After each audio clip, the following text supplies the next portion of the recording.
Hello everyone, it's Greg from Edinburgh Renaissance Fencing Academy here with another video. Before I start on today's topic though, a quick reminder that my book, The Renaissance Fencing of Giacomo di Grassi, a modern training manual, is available now through Lulu. You can find a link in the description below, so if you are interested in my stuff and you think you might want to purchase a copy, you can do so down there. Okay, today's video is about arm fatigue and how to minimize it when practicing historical fencing. So, getting tired arm muscles in the sword arm, particularly the forearm muscle down here, is a common problem in historical fencing, particularly amongst those who practice 16th and 17th century styles where the swords are relatively large and heavy. Now, to a certain extent, this is unavoidable. After an hour or two of intense training, of course, your arm will be tired. And there is a certain amount of conditioning that is required when you start historical fencing for the first time to build up the arm muscles so that they're able to perform the specific movements of this activity in the correct and efficient way. However, what I really want to discuss today is when your arm gets tired too quickly. So if you've been training regularly for several months or more with the same training sword and you find your arm is getting really tired or the muscles are cramping up much quicker than you would like, I'm going to give you some tips for how you can perhaps avoid that and some possible sources of this problem. So let's go through my tips one by one and hopefully this will help you out a little bit. Okay, before I discuss my first piece of advice, I should add a quick caveat here, which is I'm going to give you all this from the point of view of Italian fencing styles, which assume the forefinger grip of the sword. So holding the weapon like this with the forefinger looped over the front quillin of the crossguard. So you might have to adapt some of my tips if you're using a different style of weapon. Okay, the first thing I want to quickly go through is the blunt. So if you fence with a blunt on the tip of your sword, as I do and all the members of my club do, you want to be careful about what you're using as a blunt. If it's too heavy, too massive, then it can ruin the point of balance of your sword. So Italian swords of the 16th and 17th century typically balance between 11 and 13 centimeters in front of the crossguard, somewhere up here. If you use a really heavy blunt, it can pull the point of balance forwards by as much as 1 centimeter or even a little more. So you want to carefully assess the point of balance of your sword without any kind of blunt on the end, and see how it compares with the originals. If the point of balance is at the lower end of the scale, then you can afford to fit a relatively heavy blunt, which will be nice and durable and safe. However, if your sword already balances near the upper end of that scale, you want to find something nice and light to use as a blunt, and perhaps just binding some strips of leather over the tip to pad it a little bit. So that's my first tip. Maybe the point of balance of your weapon is being ruined by whatever you're using as a blunt. Okay, my second piece of advice is really a classic fencing instructor thing to say, which is try to hold your sword with a relaxed and partly loose grip. There is a tendency for people, particularly beginners, to really clasp their sword as tightly as possible, particularly when they free fence, because they feel like maybe that gives them more power or more security on the grip, or it may be just a subconscious thing. As the adrenaline flows, your hand clenches shut. Really try hard to avoid this. The grip of a sword like this should be nice and loose, so there's a certain kind of springiness or elasticity to the sword as it moves in your hand, and this actually allows for much better control of the weapon, But as far as today's topic is concerned, importantly, it means that this arm muscle will be much more relaxed and less likely to get fatigued. The tighter you clasp your sword in your hand, the more this chain of muscles up here will tighten up. So you want to really have a nice loose grip of the sword. You can see my fingers down here are actually not doing too much work. So that's definitely something to work on if you're having problems with arm fatigue. Okay, the next thing I want to talk about can really be broken down into several subtopics, but in general, I advise you to check how you are holding your sword and is it sitting in the correct way in your hand. Because if the grip of the sword and the hilt of the sword are not sitting in the intended position, then it can cause all sorts of strains and cramps and awkwardness around the hand and the forearm. So in order to discuss this point in a little bit more detail, I'm going to swap out this complex hilted sword for this dagger, which has an open hilt so you can see things a little bit better. And I'm going to move closer to the camera so you can see the specifics of what I'm doing with my hand. So I'll be back very shortly with this in hand. Okay, so when you are holding this style of weapon in the correct way, in the Italian way at least, you want the handle, the grip part of your weapon, to sit underneath this ball socket joint of your thumb, and then the forefinger and thumb to be somewhere up here. We'll talk more about the forefinger and thumb shortly, but for now you want to make sure this is positioned above the handle, and this means that the weapon will be kind of wedged in place by the shape of your hand, and therefore it shouldn't require so much proactive muscle power to hold it in place.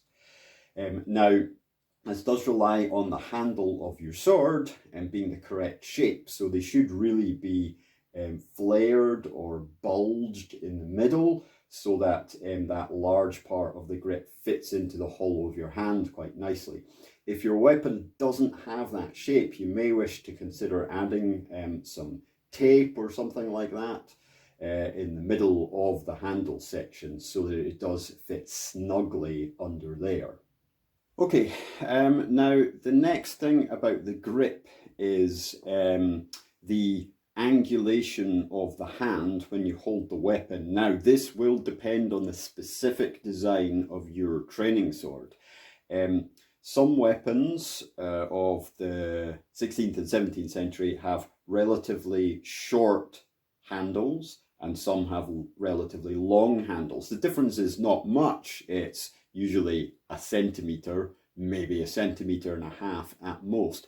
But this does change how the weapon sits in your hand. So if your weapon has a longer handle, then you want a kind of elongated grip like this, where the hand is angled forwards. Now you see my forefinger is kind of reaching up and over the quillen, and my thumb fits just over the tip of the finger or on the quillen block. And the pommel of the sword is tucked under my wrist there. This grip can be seen in quite a lot of Italian treatises. For example, if you look at Ridolfo Capoferro's treatise of 1610, the fencers seem to mostly be using this grip. However, there are other weapons that have slightly shorter handles with a more compact grip where the hand is right up against the crossguard like this, and the forefinger is looped much deeper over the quillen, and the thumb can be up here on the blade of the weapon. Now you can see this dagger actually has quite a long handle, so the pommel is projecting out below the bottom of the wrist. Now if it had a shorter handle, the pommel would be tucked nicely against the wrist. So you should check your weapon to see which of these two grips is best suited to that particular sword. And both types of grips are shown in various treatises. So this shorter grip, for example, is shown in Achille Marozzo's treatise pretty clearly.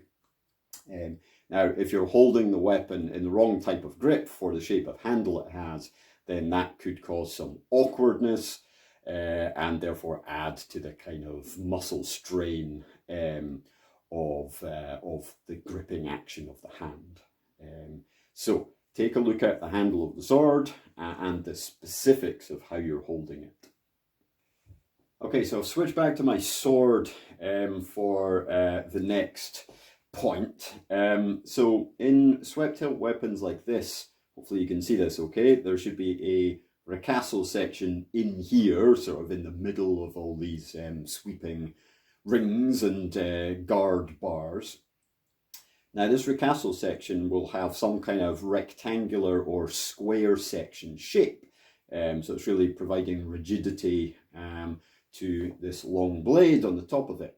Now, in modern production processes, the corners of this ricasso section are sometimes a little bit too square, so a little bit too sharp, basically. This is just as a consequence of the stock bar that the blade is produced from being machine cut or possibly laser cut, so there's a very precise angle on the corner.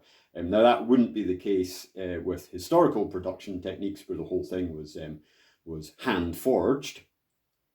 However, the consequence of having rather a sharp corner here is that it can kind of dig into the forefinger and cause a little bit of numbness or weakness, which can result in a weaker grip, basically, and then having to clench the hand and arm muscles more to make up for the fact that this finger isn't able to do its job fully or properly. So the solution to this is quite simple. You just get a very small metal file and very slightly round off the corners of the ricasso section, and that can really help. Okay, the last thing I want to talk about with regards to the grip of the sword is that the weapons are designed so that the hand, if you can see this properly, fits quite snugly in amongst all the side rings and so on, and that the blade of the sword is aligned more or less with the forearm bone, so with the superstructure, if you like, of your forearm.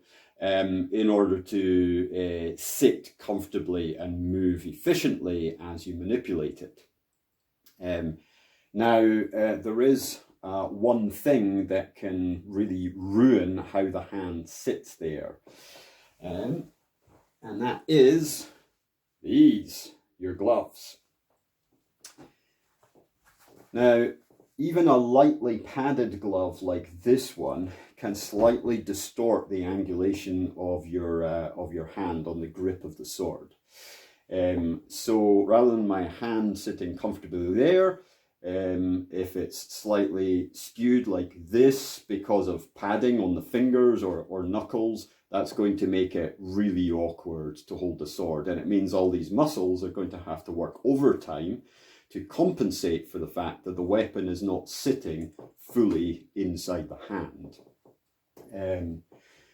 So it may be worth downgrading to a thinner or lighter glove if this is a problem for you. Now, it will depend on the size of your hand, the specific shape of the guard and handle of your weapon, and how all these things interact with each other. So this may or may not be a problem depending on your hand size and the type of glove that you are wearing, the type of guard that your sword has.